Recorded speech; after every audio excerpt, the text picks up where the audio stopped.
So I'm wondering, in these last 10 plus years, what do you think has changed, or what have you seen change in the industry?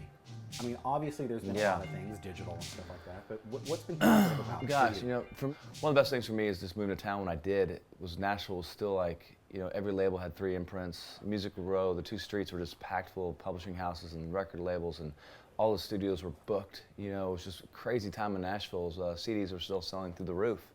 And now the industry's changed so much because everyone had to streamline. You know, now you go on Music Row and there's a lot of condos and banks, and there's, you know, I think there's like 3 labels left in Nashville, and the studios are all multi-use space, and a lot of stuff's getting produced, you know, at houses, and just it's changed a lot. I really liked the old Nashville a lot because it was fun to be on Music Row. It really was just strictly that, just music. Now everyone's had to, you know, really be a lot more smart with what they do. So I guess the biggest change has been that, just seeing everyone kind of being how to be a little smarter with their money. But I will say it's produced a whole other new group of these kids that are so scrappy. I mean, they can write songs, they can produce a demo that same day, they can play guitar, they can play the computer. You know, they know Pro Tools like the back of their hand. You know, the same way I might have grown up learning how to play the guitar or something, they grew up learning how to, you know, do all this stuff. You know, it's just so, it's exciting for me. On my record, Riser, Ross Copperman's a producer. This is his first country record he's ever produced. I got turned on to him because of a demo he did for a song that I cut. I thought the demo was great, and I found out he did the demo at his house, you know, so just working with someone that really understands a lot of the new technology and isn't scared of it, it really embraces it, is exciting for me, so.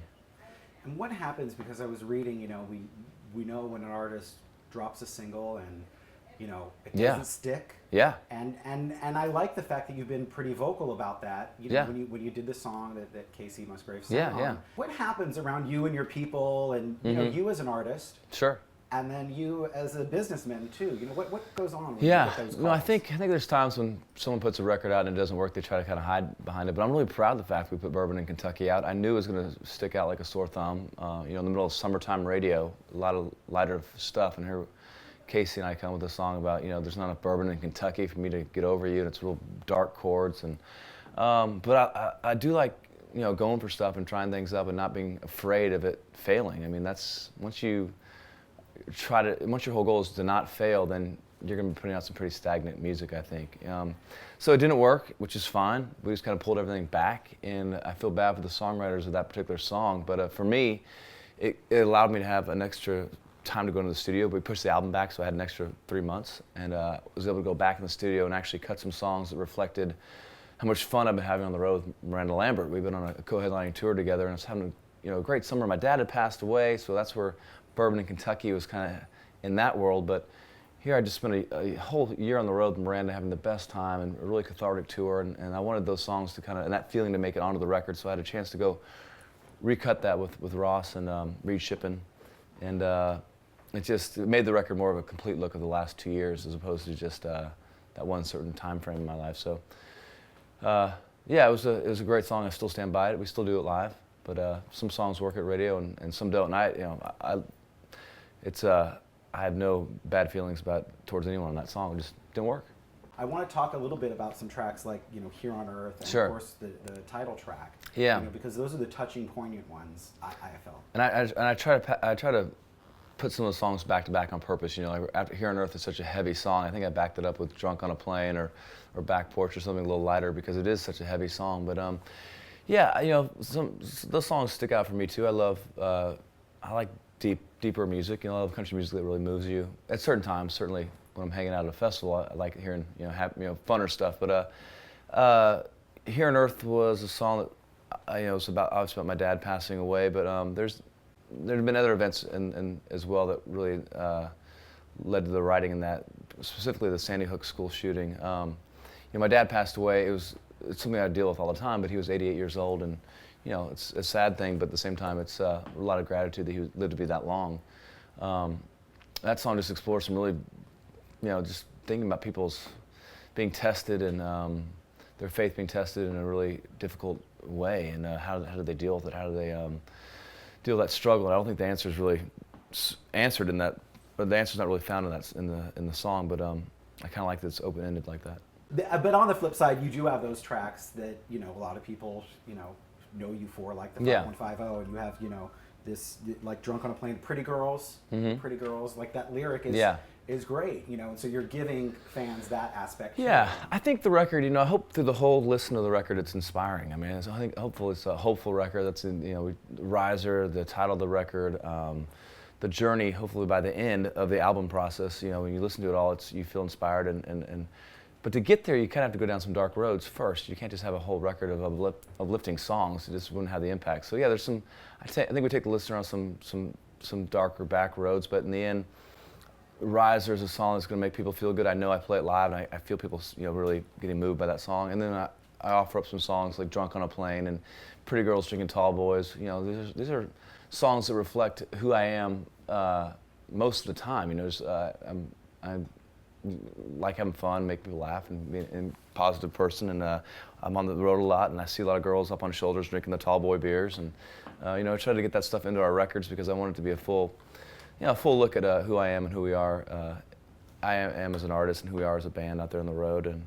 But yeah, well, the fun thing about this record for me was getting a chance just to explore some stuff that I couldn't have explored if life hadn't led me to where I am now. You know, having 3 kids and the craziness of that world mixed with, you know, being a touring musician, you know, that just causes a lot of tension, which is good for your songwriting, but hard on your heart. And then, of course, to top it all off, you decide, let's just film this. Yeah, we, you know, it's one thing to go on, you know, we have a lot of Twitter followers and do a lot of stuff on social media and all that stuff, and you try to share as much as you can with the fans, but it really is a one-way street in a lot of ways, because you kind of know what you're putting out, you know, you're in control of it. And with this, I really wasn't in control of it at all. You know, we had cameras following us around on stage, on the bus, backstage, hanging out, in my house, in this little airplane I fly around to some gigs. There's footage from like in the hospital, my wife's, you know, going into labor, so I knew I had the final editing say at the end of it, but the problem is it was presented to me in such a way that it was like a finished work, that I didn't want to go in there and start messing with it and tweaking stuff and taking out footage. So it's definitely kind of goes beyond what I would have been comfortable putting out there, but I don't want to mess with these guys' art, whoever made, you know, Wes Edwards and Jason, these guys that made this particular documentary. So it's been I'm really glad to have it, because I feel like these last 2 years, if I were ever to videotape, make a home movie of my life, these would be the years to do it, because it's just been a really, you know, this is our first year of really getting a chance to do a headlining tour. I mean, my career is doing really well, and my family's growing, you know, so it's just like everything's happening at once. So it's good to have this footage, and I'm really happy to share it with the fans. I look forward to seeing what they think. Do you think you have found that balance yet, or is it going to be a continual struggle? You you never find it. I always say I'm waiting for Tim McGraw to write like the book, the blueprint on like how to balance career and kids, but you never really find it. Everything's a moving target. My career's constantly moving. I'm either in the studio, or I'm writing a record, or I'm touring nonstop, or we're going over to London or something. It's hard to really figure that out on a long-term basis. And the kids are growing, so they're constantly kind of shifting. So it's really month to month, you know, just talking about it and trying to figure out how you can maximize either time at home or bringing them out on the road sometime, or just sometimes just sucking it up and just going out there for a long run and everyone, you know, putting on their working boots and just getting the job done.